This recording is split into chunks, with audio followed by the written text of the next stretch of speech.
I'm the Kaiju no Kami, and this is my Quickie review for The Falcon and the Winter Soldier Season 1.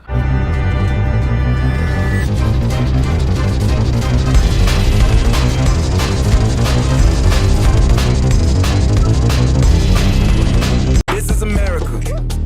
Don't catch you slipping now.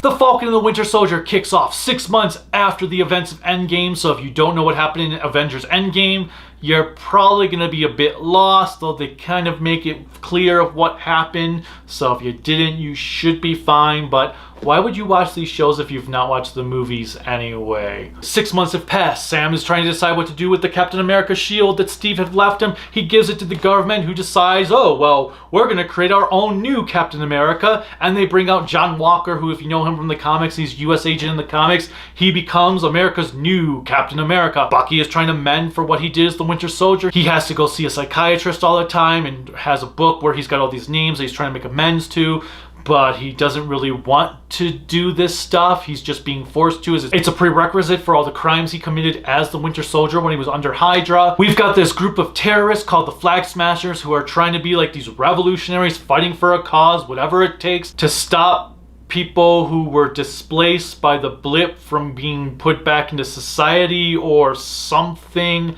I'm not exactly sure. They were easily the weakest link of the series, whereas the strongest link was frickin' Zemo.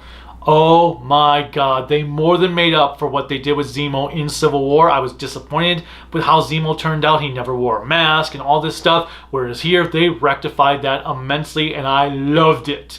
Every scene Daniel Bru was in was just pure golden. He stole the show. Sharon Carter's back. We get some really cool stuff for people who have read the Marvel Comics way on. We get to see Madripoor, which is pretty awesome. The Winter Soldier theme song is back in a few episodes, which was great because I love that theme song. It's probably my favorite MCU theme song because it's just so intense and builds up the suspense of the scene when it gets your blood pumping and boiling as you're like, oh yeah, as it just continues. And then you have that scream in the music that's just so pleasing to hear. Moving on, another strong point about this series is that every episode was better than the last. Like the first episode was pretty good, but I didn't know exactly where things were gonna go. It was kind of like, that was good, but it kind of slow moving. We got a lot of insight on Sam's life. Still, I don't know, where is this going? Episode 2 was a kind of an improvement. Then episode 3 was like, oh my god, this episode was amazing. Episode 4 happened, which was even better than 3. Episode 5 features what may be one of the best fights in the entire MCU, and episode 6 brings in a tremendous moment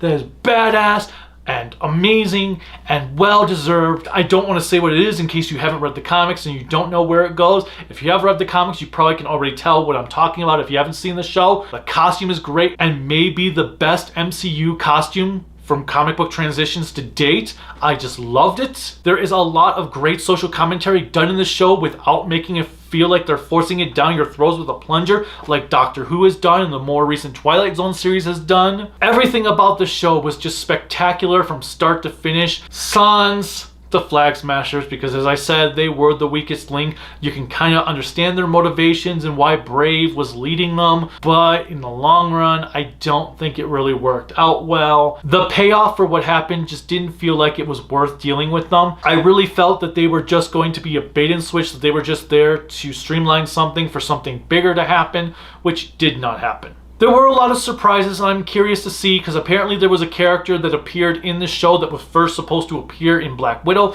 so I'm curious to see what that is in Black Widow. If you've loved the MCU this far, you're definitely gonna love this show. If you haven't loved the MCU, then this show probably isn't for you because it's just more of the MCU, but expanded. In fact, I wouldn't mind if they decided to just go full-on TV shows permanently for the MCU and just did like big team-ups for the films. For those that might be binging it, episodes 5 and 6 do have a post-credits scene, so make sure you stay for those. Overall, fantastic show. If I'm going to give it a rating, it'd be 9 out of 10. I forgot to give WandaVision a rating, which would also be a 9 out of 10.